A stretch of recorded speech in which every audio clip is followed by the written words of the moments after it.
六爷，你好好养病，朝中的事情不必挂念，有我们娘儿俩好歹的对付着。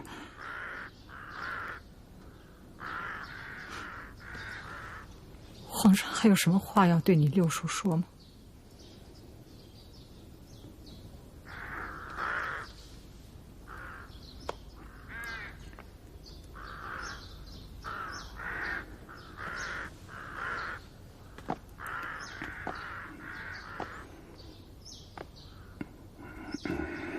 朕还想问六叔一件事儿：朝廷这些文武大臣，谁堪大用啊？李鸿章、张之洞，甲午战败，李鸿章虽然要负主要责任，但他是经世致用之才呀，久经磨练，不是那种就会耍嘴皮子的人能相比的。而且统治光绪两朝，几乎所有大事，李鸿章都是躬身入局之人，有教训可借，有经验可期，足可就任兼位。张之洞就任封疆大臣，立足地方，开眼世界，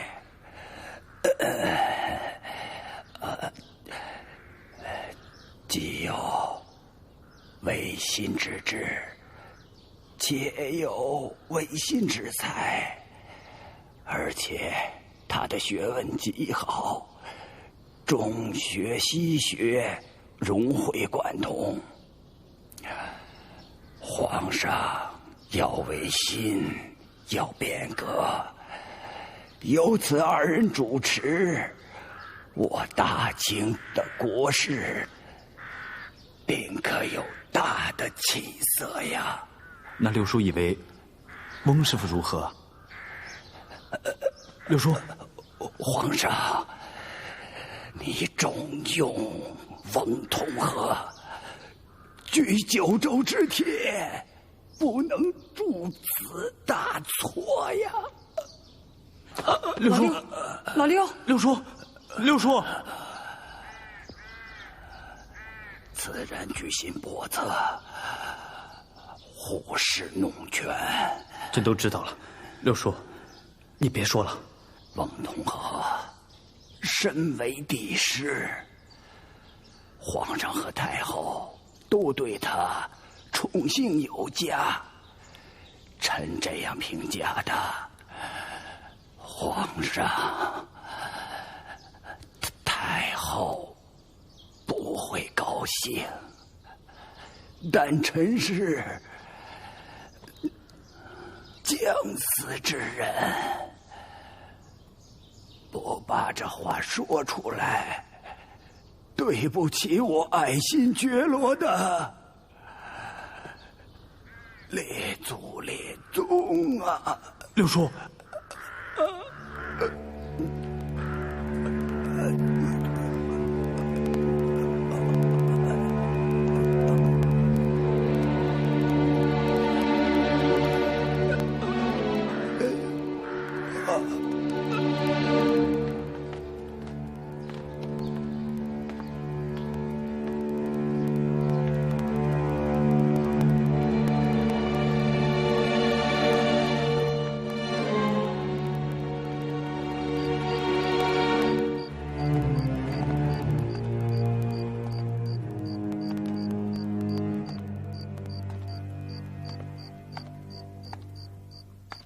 皇上有话要说呀。翁师傅是属马的吧？谢皇上还记得臣的生辰，臣是皇上御前的驽马。这么说，明天就是翁师傅的70大寿了。啊，皇上日理万机，臣的这等小事不必挂在心上。小事？朕4岁入宫，像这样的小事，翁师傅为朕做了多少？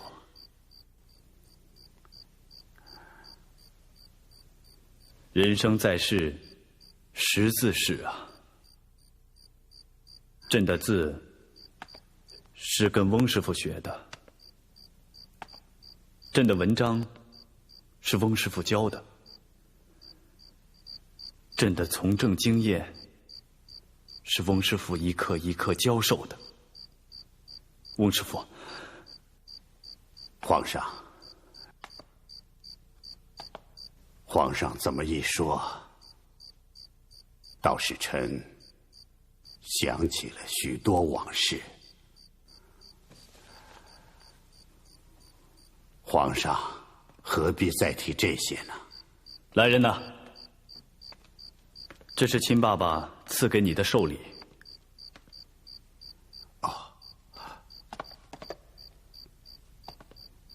谢太后隆恩。起来吧。谢皇上。朕在上面提了几个字。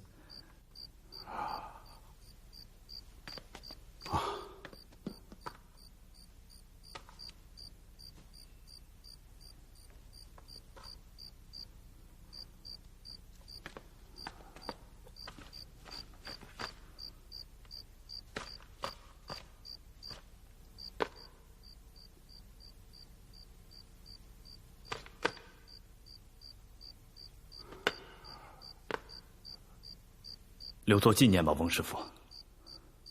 皇上，臣有句话不知当问不当问。这时值天凉，太后赐臣这个，不知何意呀？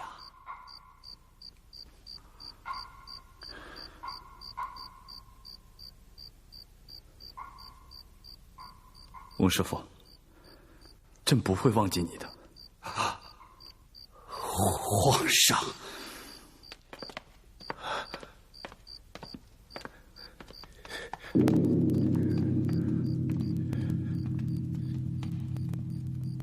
吾皇万岁万岁万岁！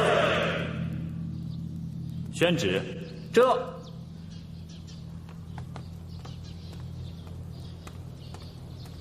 奉天承运，皇帝诏曰：军机大臣协办大学士、户部尚书翁同龢近来办事多未允协，每于召对时咨询事件，任意可否，见禄揽权狂悖情状，断南圣枢机之任。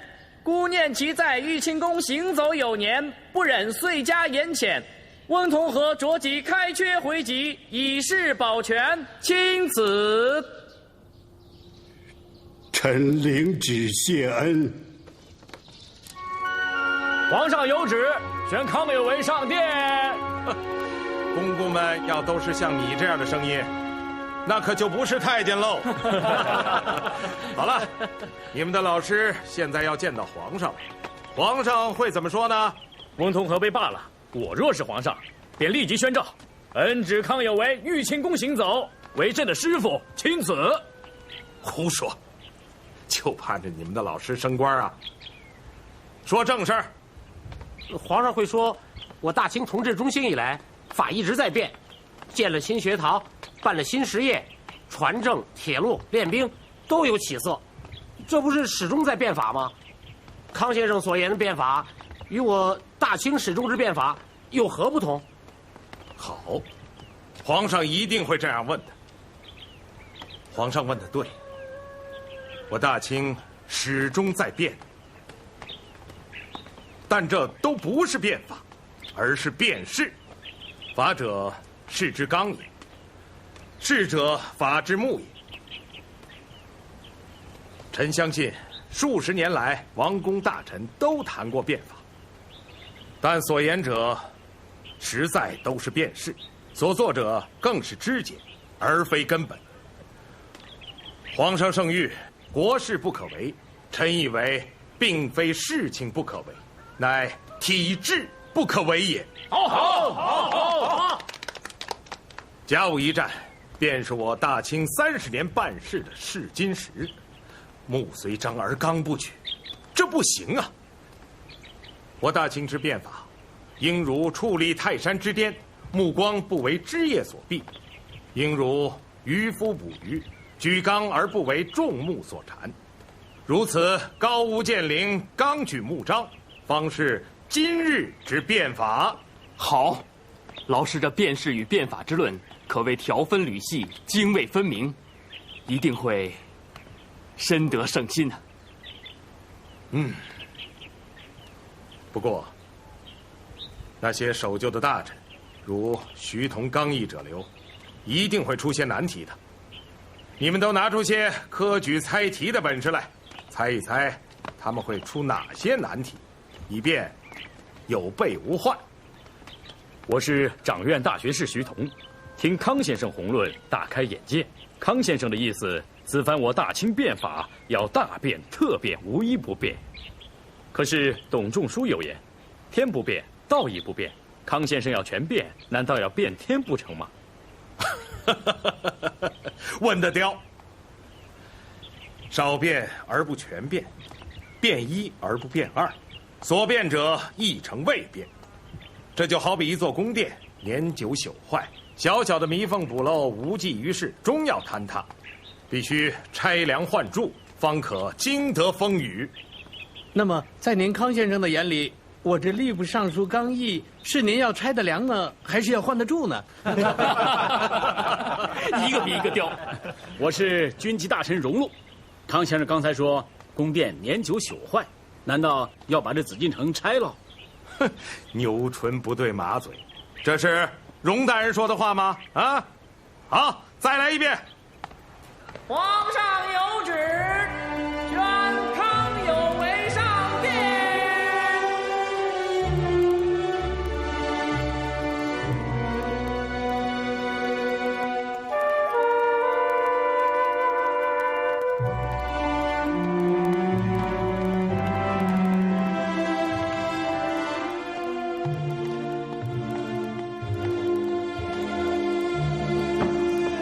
放近点。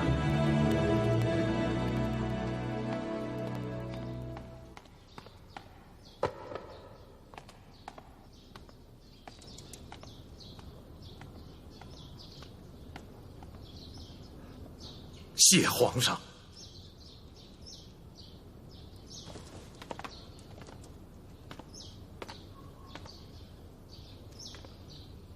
今日朝会特旨召见康有为，与众臣共商变法维新之事。今日朝堂之上，没有官职大小之分，没有品质高低之别，你们要知无不言，言无不尽。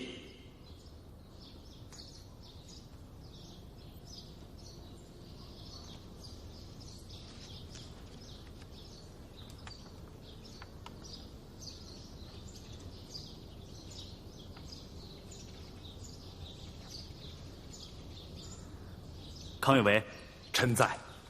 朕的想法你都知道了，这变法维新，变什么，不变什么，怎么变？你有什么想法，也跟朕的大臣们聊聊吧。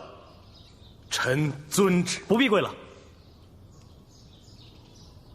谢皇上。说吧。是。皇上问，变法变什么，不变什么，怎么变？微臣研究多年，概括起来说呢，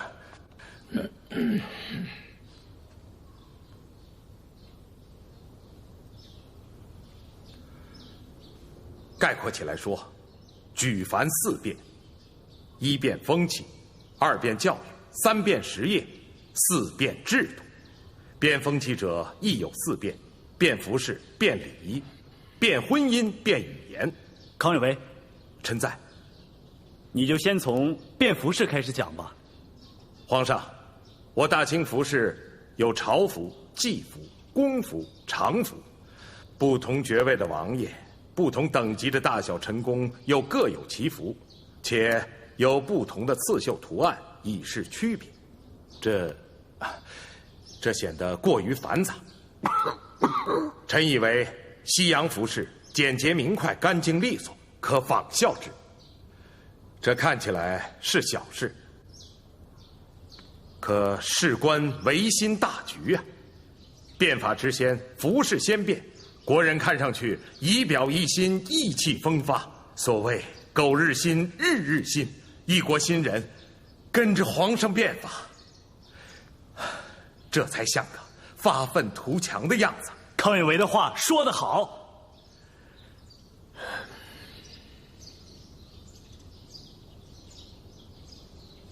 你们也别光听着，也和他聊聊嘛。徐师傅，老臣在。你也说两句。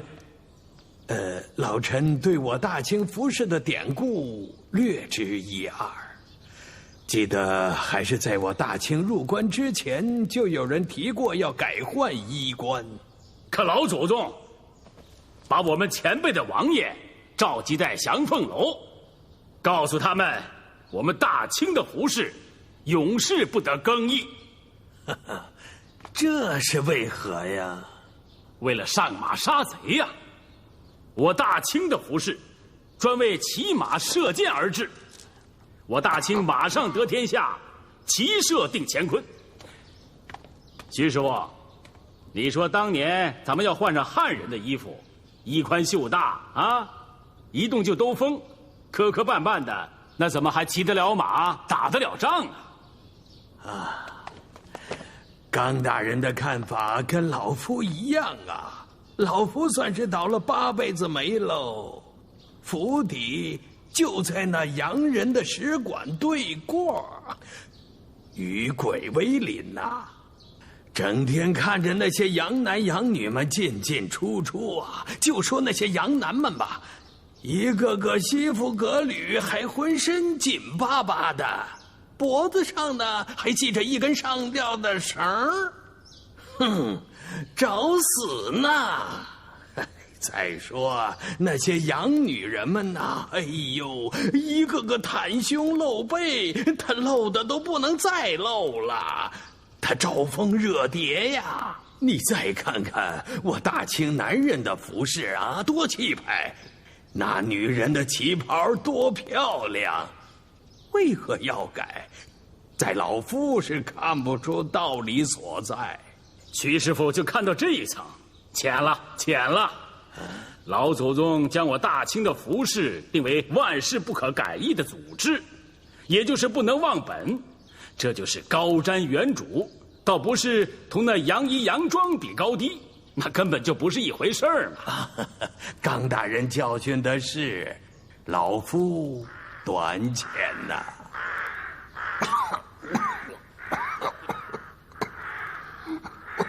隆中堂，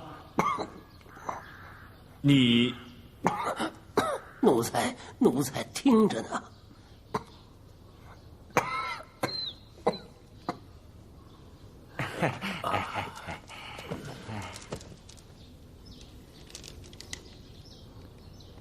康有为，臣在。你接着说吧。那臣就接着说礼仪之事。微臣的意思，礼仪要趋向人人平等，比如跪拜之礼，西洋所无；有的是握手之礼。爹，咱们爷儿俩也咸鱼维新一回吧。你这是干什么？这洋人不是以握手为礼吗？哎呦！徐师傅，这不是在你家里，只是在朝堂。老臣知罪，老臣是气急了。可老臣知道，这礼仪就是国家，国家就是礼仪，绝不可造次。就说这见面礼，咱大清的官民那是拱手为礼，见了皇上那是跪拜为礼。可洋人呢，握手为礼，他男女更是亲吻为礼呀。在老夫看来，咱大清的礼仪那是强过洋人，至少不沾肌肤吧，没有满脸他人那个唾沫。讲卫生。许师傅，您，哼！太后有懿旨，除祖宗之法不可变以外，朕可自为之。可听你们议论，这穿衣戴帽、说话办事，事事都连着祖宗之法，那咱还变的什么法？违的什么心？刚毅，你说。皇上，如何变法，自是皇上乾纲独断，奴才听命就是了。可是昨儿个太后召奴才进宫，说闲话的时候，也谈起礼仪之事，说是圣祖康熙爷当年为了洋人不行我大清叩拜之礼，一怒之下将洋人全部赶出我大清。当时有人请康熙爷对洋人可从权处理。皇上，圣祖爷那是多么好的脾气呀！可是要变更祖制，那绝不容许。因此，那个人话一出口，康熙爷便说：“来人呐，拉出去把他斩了！”啊，刚大人，老夫孤陋寡闻呐，这么重要的朝纲之故，老夫竟然不知道。杀得好，杀得好！皇上，今日朝会，皇上圣恩，要微臣入朝议政，微臣感激涕零。但今日所议之事，都是刚刚开个头，就化作虚无。皇上，并非微臣狂妄。自古以来，必有忧国之心，然后可以言变法；必知国之危亡，然后可以言变法；必知国之弱，由于守旧，然后可以言变法；必深信变法可以治强，然后可以言变法。故变法者，守在变人呐。日本天皇变法，驱逐幕府藩侯；俄彼得大帝变法，诛杀近卫大臣。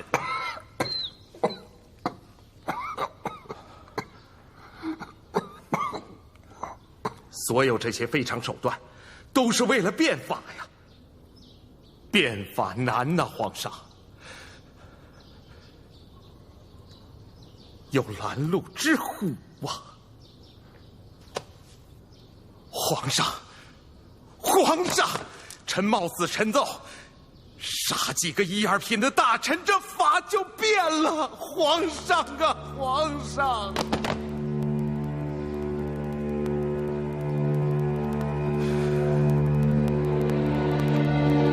谭大人，这满朝文武都是一二品的大员，老夫我也是一品大臣。您看，先杀哪个好啊？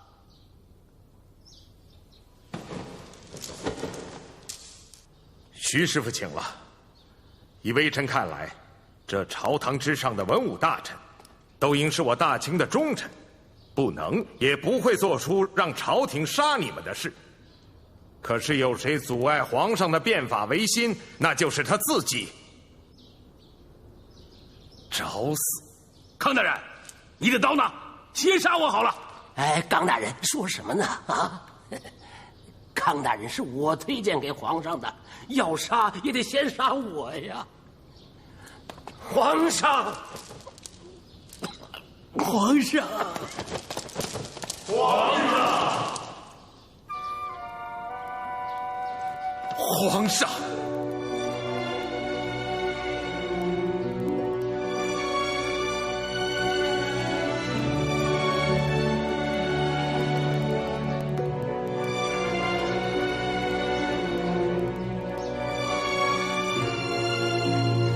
皇上，奴才是赞成维新变法的。皇上，老臣整夜睡不着觉，想的就是我大清变法富强之事啊！耿耿之心，可见日月。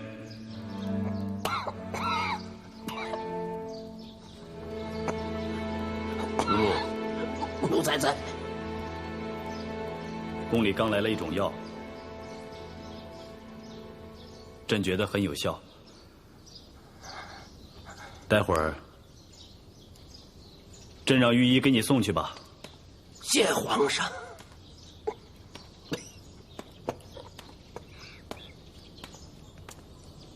退朝。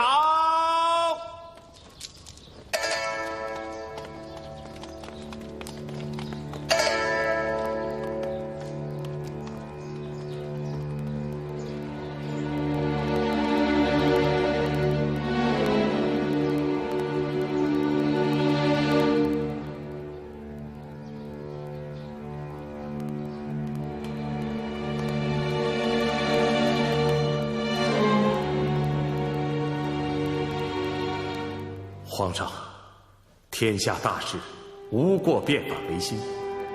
我大清自从世祖皇帝开国以来，圣祖仁皇帝、世宗宪皇帝历经守成，讲求庶政，仍频谕乾清门，训谕群臣。微臣请旨，恢复我大清先祖御门示众之典，御驾亲临，晓谕百僚，号令全国，宣示我大清新政诏使。国事不定，号令不行，流弊所致，荼蹈积习。朕今特明白宣示：上下一心，盛行经纶，广兴会议，树正公之舆论，文武一图以治庶民，各随其志，人心不倦，破固有之陋习，立济世之新学，变法维新，努力发奋，大振皇基。那些折子不光要写出来，你还要批下去，督着各省各部严格照办。我早就跟你们说过了，这朝廷里的腐朽之气，要想扫除干净，一定要下狠心，没有这个决心不行。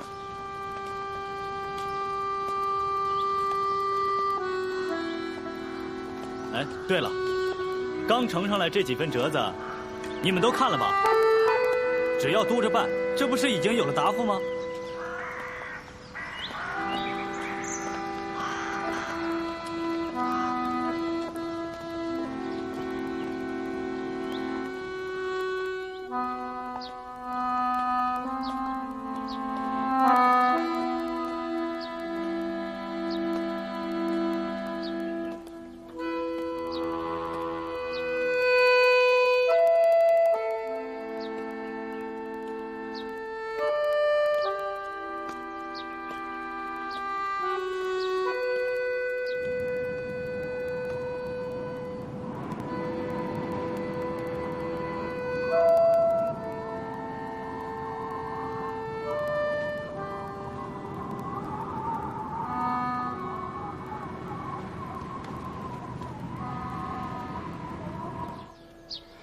皇上特旨召见，至少应该把老师的6品主事恩擢为4品编修，这是惯例。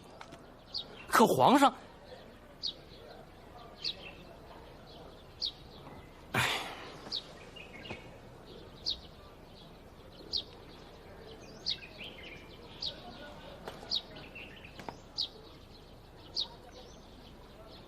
都耷拉着脑袋干什么？啊！都给我精神起来！卓如啊，你身为大弟子，就会带头发牢骚吗？老师，你以为那些守旧的大臣都是吃素的？咱们不是在维新吗？不给我升官，这是这正是皇上的超人之处啊，偏不按常规办事。那些个大臣是不能指望他们维新的。可是，咱们的皇上啊，哥，皇上怎么说的？真是个好皇上啊！以往闻听传言说我皇上懦弱封闭，抚养游人，今日方知，皇上不但天纵英明，而且胜率深远，勤政无比。有这样的好皇上，我大清新政有望。老师，下一步咱们怎么干？咱们以前是怎么干的？如今咱们已经把维新思想上达天聪，皇上玉门示众，天下振奋。既然咱们能够影响皇上，如何不能影响朝政啊？保守者是有权，整日在皇上身边鼓噪，但要改变朝政，非我们来不可。老师，可是皇上没给您专责奏事之权呀。你老师过去有这个权利吗？也没有啊。啊，弟子明白了。咱是没有奏事之权，可是有人有啊。新政，新政，皇上要的就是新的奏议，可是这些奏议，连那支持变法的大臣们也是写不出来的。你们大显身手的时候到了。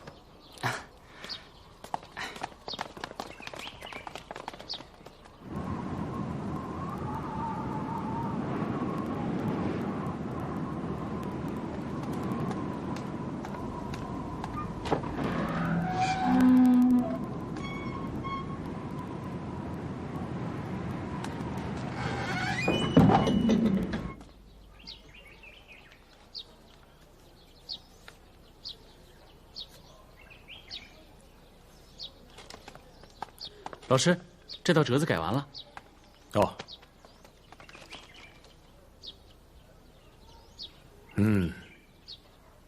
机器一转，纺织自成，工厂操作，农桑俱变。好。哎，卓如啊，哎，农工商方面的折子都送到御史松伯鲁那里，由他呈奏皇上。好的。老师，老师，学生写了请皇上召见袁世凯的折子。对，咱们就是要不断地向皇上举荐新人，以逐渐代替那些守旧的大臣。不过，姿势体大，这折子你先放下，让我再斟酌一下。是。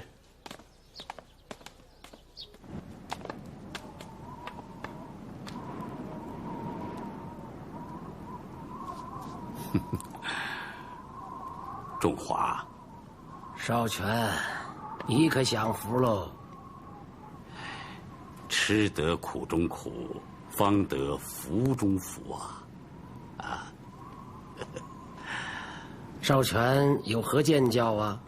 仲华，我的直隶可一直空缺着呢。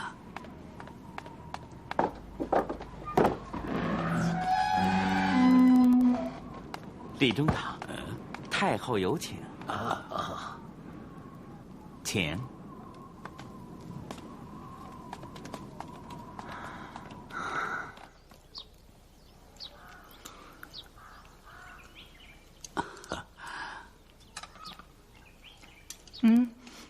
你再尝尝这个菜包鸽松。谢太后。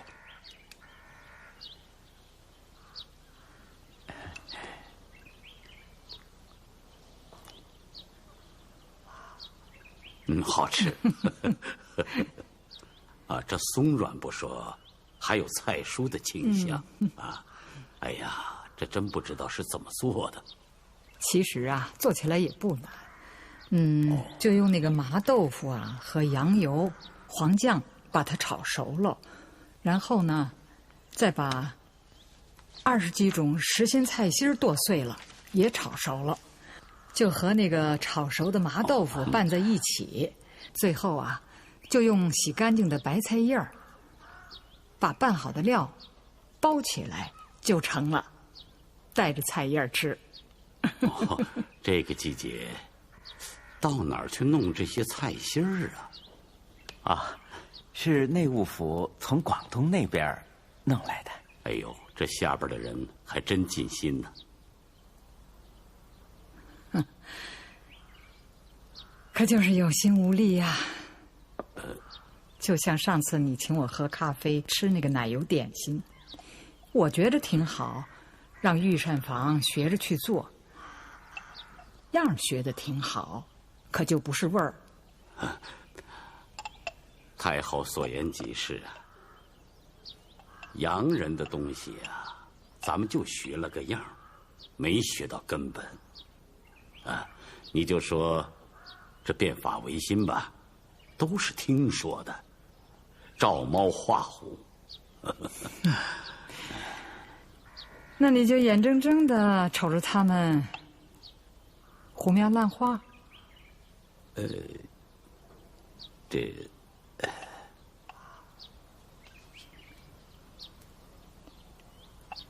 这可不像你呀，李中堂。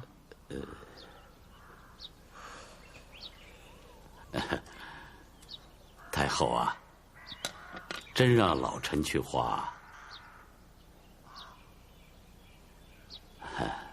不过我想啊，先到欧洲去看看这真老虎什么样，请太后恩准。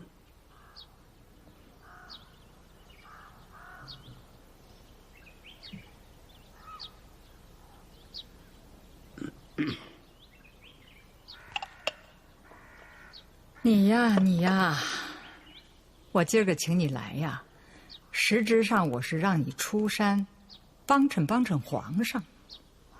你可倒好，好吧，我明白你。我今儿个就随了你的心愿，让你到西洋去转悠转悠。知老臣者，太后也。好了，坐。谢太后。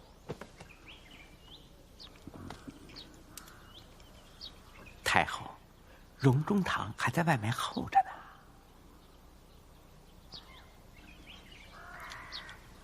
想吃就多吃，吃啊！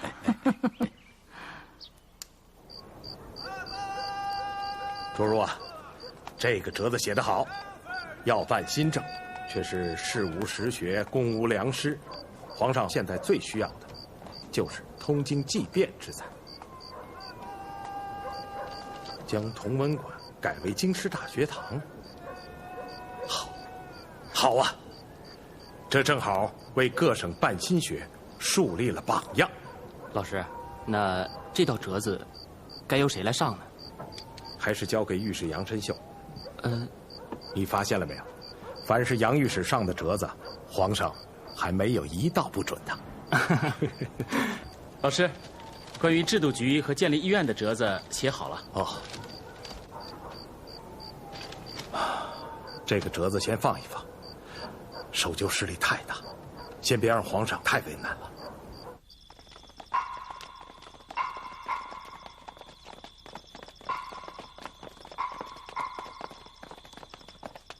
卢汉铁路的工程报表送来没有？已经催过了，这就送到。怎么这么磨磨蹭蹭的？是。詹知府的人员统计名单呢？统计出来了，请皇上预览。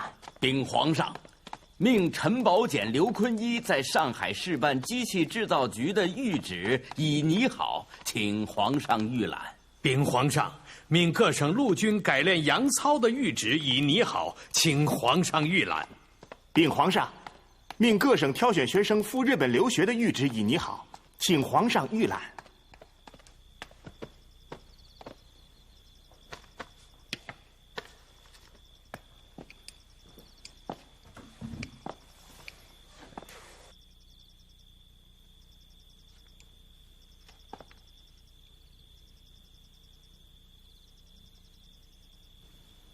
跪了一天，知道错了。奴才自尽了军机，知道朝政却不可为。奴才为皇上推荐康有为，并没错。